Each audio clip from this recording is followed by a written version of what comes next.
Di balik kilau peradaban manusia tersembunyi kisah-kisah kelam tentang kota-kota yang pernah berjaya, namun kini tinggal puing. 5 nama terukir dalam sejarah bukan karena kejayaannya, melainkan karena kehancurannya yang spektakuler. Kota-kota ini, yang konon dikutuk oleh Sang Pencipta, menjadi pengingat abadi akan batas antara kehendak manusia dan murka ilahi. Dari debu dan abu, kisah mereka berbisik, memperingatkan generasi mendatang tentang harga yang harus dibayar atas pembangkangan dan dosa. Mari kita telusuri jejak kota terkutuk ini, yang nasibnya telah diputuskan oleh tangan Tuhan sendiri. 1. Pompei. Pompei adalah sebuah kota kuno yang terletak di wilayah Campania, Italia. Kota ini memiliki sejarah panjang yang dimulai jauh sebelum kehancurannya secara tragis pada tahun 79 Masehi. Pompei telah berdiri sejak abad ke-7 sebelum Masehi oleh suku Ossi. Awalnya, Pompei merupakan sebuah pemukiman kecil yang kemudian berkembang menjadi kota pelabuhan penting di wilayah Napoli. Pompei pun berkembang menjadi kota yang besar pada masanya. Kota ini juga dikenal yang jauh lebih subur daripada tempat lain, karena Pompei terletak di kaki Gunung Vesuvius, sebuah gunung berapi purba yang merupakan satu-satunya gunung berapi aktif di Eropa. Para petani di kota ini banyak yang menanam anggur dan zaitun. Kesuburan tanah ini merupakan salah satu faktor utama yang mendorong pertumbuhan dan kemakmuran Pompei selama berabad-abad. Meskipun Gunung Vesuvius telah lama menjadi bagian dari lanskap kota Pompei, penduduk kota tampaknya tidak menyadari bahaya yang kelak akan ditimbulkannya. Gunung Vesuvius diketahui telah tidak aktif selama berabad-abad, dan pengetahuan vulkanologi pada masa itu masih sangat terbatas. Kota Pompei merupakan bagian dari wilayah kekuasaan Romawi kuno. Banyak dari masyarakatnya merupakan keturunan Romawi, dan di seluruh wilayah Kekaisaran Romawi kuno, praktik prostitusi memang dilegalkan. Namun Pompei menawarkan sesuatu yang lebih. Diperkirakan ada 35 rumah bordil yang tersebar di kota ini. Di Pompei ada beberapa lupanar, dengan yang paling terkenal disebut Lupanar Grande, yang merupakan satu-satunya rumah bordil besar yang ditemukan di sana. Kata lupanare sendiri berasal dari kata Latin lupa, yang berarti serigala betina, istilah yang juga digunakan untuk para pelacur pada zaman itu. Di dalam Lupanar Grande, ditemukan kamar-kamar kecil dengan lukisan erotis di dinding, yang kemungkinan besar digunakan sebagai semacam menu untuk layanan yang ditawarkan di sana. Rumah bordil ini memiliki 2 lantai. Lantai pertama diperuntukkan bagi kelas bawah, sedangkan lantai kedua digunakan oleh pelanggan kelas atas.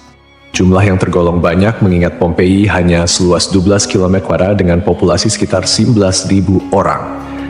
Untuk menuju rumah bordil, jalanan di Pompei diberi petunjuk arah berupa pahatan falus alat kelamin laki-laki, sebuah tanda untuk membantu orang asing yang mungkin mabuk berat atau tidak bisa berbicara bahasa lokal.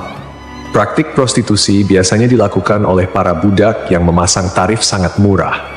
Bahkan tarif di Pompei jauh lebih murah daripada di wilayah Kekaisaran Romawi lainnya. Dengan membayar setara harga seperempat gelas anggur, setiap laki-laki yang datang ke Pompei sudah bisa memesan pelacur. Pada salah satu dinding aula, ditemukan tulisan yang artinya, "Jika Anda mencari pelukan manis di kota ini, semua gadis di sini tersedia." Hubungan seksual yang diwajarkan tidak hanya terjadi antara laki-laki dan perempuan saja. Penemuan grafiti menunjukkan bahwa homoseksual dan pemerkosaan anak juga menjadi hal yang biasa di Pompei. Temuan inilah yang membuat Pompei dijuluki sebagai kota maksiat, terlepas dari arsitekturnya yang megah dan keberagaman karya seninya. Akhirnya, setelah kegiatan maksiat di kota ini semakin parah dan menjadi pemandangan yang lumrah, pada tanggal 24 Agustus 79 Masehi, sekitar tengah hari, terjadilah letusan mahadahsyat dari Gunung Vesuvius. Gunung ini mengeluarkan kolom erupsi yang luas dan tinggi hingga mencapai ketinggian 33 km. Abu vulkanik dan batu apung mulai berjatuhan di Pompei dan di daerah sekitarnya. Tebalnya erupsi menyebabkan kegelapan di siang hari dan membuat orang-orang kesulitan untuk bernapas, sehingga penduduk Pompei banyak yang tidak sanggup melarikan diri.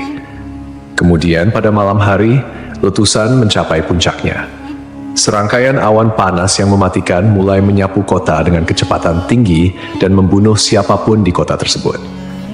Meskipun sulit untuk memastikan jumlah korban jiwa yang tepat, diperkirakan ada sekitar 2.000 orang yang tewas di kota Pompei, meskipun banyak juga yang berhasil melarikan diri pada tahap awal erupsi. Namun, mereka yang tertinggal atau terlambat melarikan diri menghadapi nasib yang sangat mengerikan.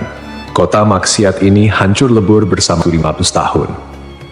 Setelah sekian lama, Pompei ditemukan kembali pada abad ke-14 dan penggalian yang dilakukan mengungkapkan banyak artefak serta mumi-mumi yang terkubur di bawah abu vulkanik. Pompei kini menjadi simbol peringatan akan bahaya dari keangkuhan dan dosa manusia.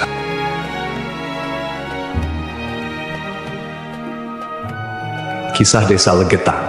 Pada suatu hari di Desa Legetang, warga melihat banyak binatang liar berkeliaran di sekitar jalan desa. Binatang-binatang ini, seperti monyet, kera, babi hutan, dan lainnya, bukan berasal dari daerah tersebut. Setelah diselidiki, ternyata hewan-hewan ini berasal dari Gunung Pengamun-Amun, yang berada agak jauh dari Desa Legetang. Kejadian ini membuat warga khawatir dan mereka bermusyawarah untuk menyikapinya. Mereka menyimpulkan bahwa turunnya hewan-hewan dari gunung adalah pertanda akan terjadinya musibah besar. Kepercayaan lokal yang menyatakan bahwa hewan bisa merasakan bencana sebelum terjadi mendorong warga Desa Legetang untuk bertindak cepat. Mereka memutuskan untuk kerja bakti membuat parit di lembah Gunung Pengamun-Amun sebagai upaya antisipasi bencana, khususnya longsor. Desa Legetang terletak di dataran tinggi Dieng, Kecamatan Batur, Kabupaten Banjarnegara, Jawa Tengah. Desa ini dikenal dengan tanahnya yang sangat subur, bahkan lebih subur dibandingkan desa-desa lainnya di sekitarnya.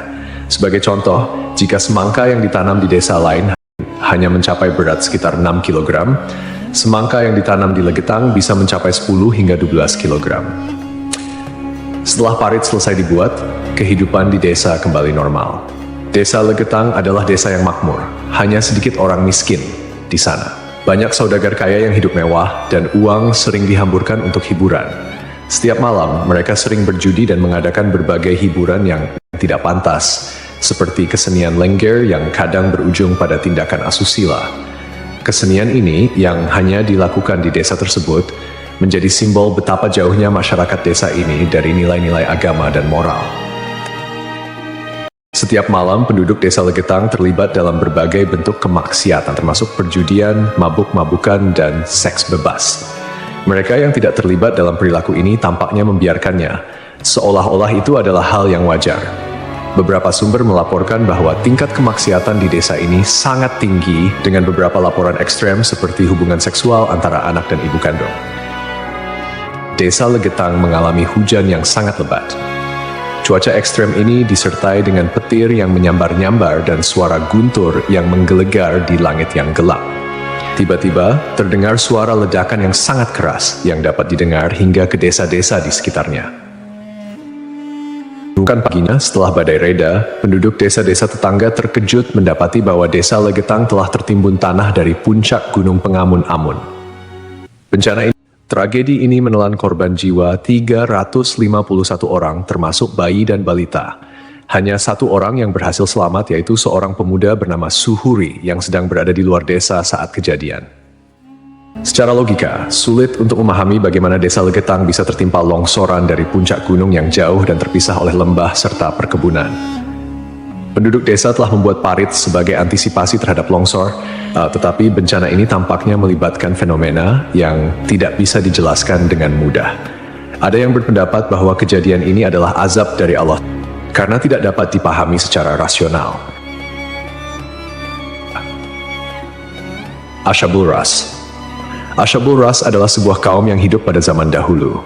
Kisah mereka disebutkan dalam Al-Quran sebagai salah satu kaum yang mendapat azab dari Allah Subhanahu wa Ta'ala. Nama Ashabul Ras secara harfiah berarti penghuni sumur atau pemilik sumur. Mereka tinggal di sebuah wilayah yang kini diperkirakan berada di antara Yamamah dan Hadramaut di Jazirah Arab. Kehidupan Ashabul Ras sangat bergantung pada sebuah sumur besar yang menjadi sumber air utama. Tidak hanya menjadi pusat kehidupan, tetapi juga menjadi simbol kemakmuran dan identitas kaum tersebut. Mereka membangun peradaban yang cukup maju di sekitar sumur ini dengan pertanian dan peternakan sebagai mata pencaharian utama. Namun, meskipun telah diberi nikmat berupa sumber air yang melimpah, Ashabul Ras justru menyalahgunakan anugerah tersebut. Mereka mengembangkan sistem kepercayaan yang menyimpang dan menyembah pohon cemara besar yang tumbuh di dekat sumur mereka. Pohon ini dianggap suci dan dijadikan objek penyembahan, menggantikan Allah Subhanahu wa Ta'ala sebagai Tuhan yang seharusnya disembah. Kemusyrikan Asyabul Ras tidak berhenti pada penyembahan pohon saja. Mereka juga mengembangkan praktik-praktik yang bertentangan dengan ajaran Tauhid, seperti membuat patung-patung yang merepresentasikan dewa-dewa mereka, kemudian melakukan ritual dan persembahan kepada pohon cemara, serta menolak ajaran-ajaran monoteisme yang dibawa oleh para nabi dan rasul. Allah Subhanahu wa Ta'ala dalam rahmatnya yang tak terbatas tidak langsung menghukum Asyabul Ras. Sebaliknya, Allah Subhanahu wa Ta'ala mengutus seorang nabi kepada mereka untuk membimbing dan mengingatkan mereka akan jalan yang benar. Nabi yang diutus ini, menurut beberapa riwayat, adalah Nabi Syuaib, meskipun ada juga yang berpendapat bahwa ia adalah nabi yang lain yang namanya tidak disebutkan dalam Al-Quran. Nabi yang diutus kepada Asyabul Ras berusaha dengan gigih untuk mengajak kaumnya kembali ke jalan yang lurus. Ia menyampaikan risalah Tauhid, mengajak mereka untuk hanya menyembah Allah Subhanahu wa Ta'ala dan meninggalkan penyembahan terhadap pohon dan berhala.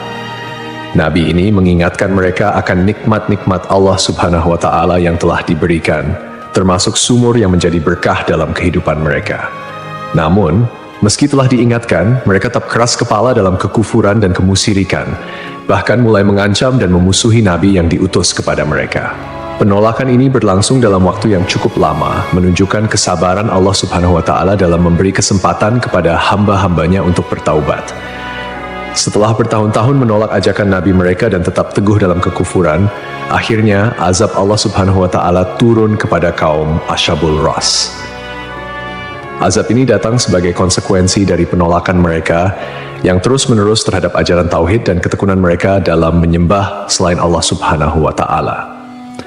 Menurut beberapa riwayat, azab yang menimpa Asyabul Ras terjadi dalam beberapa tahap. Pertama, terjadi kekeringan dan paceklik.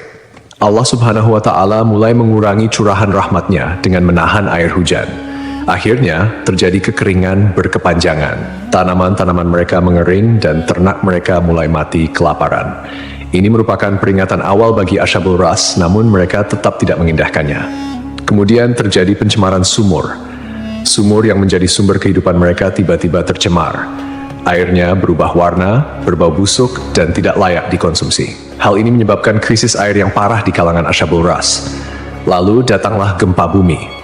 Sebuah gempa dahsyat mengguncang wilayah tempat tinggal Asyabul Ras. Gempa ini menghancurkan bangunan-bangunan dan infrastruktur yang telah mereka bangun selama bertahun-tahun.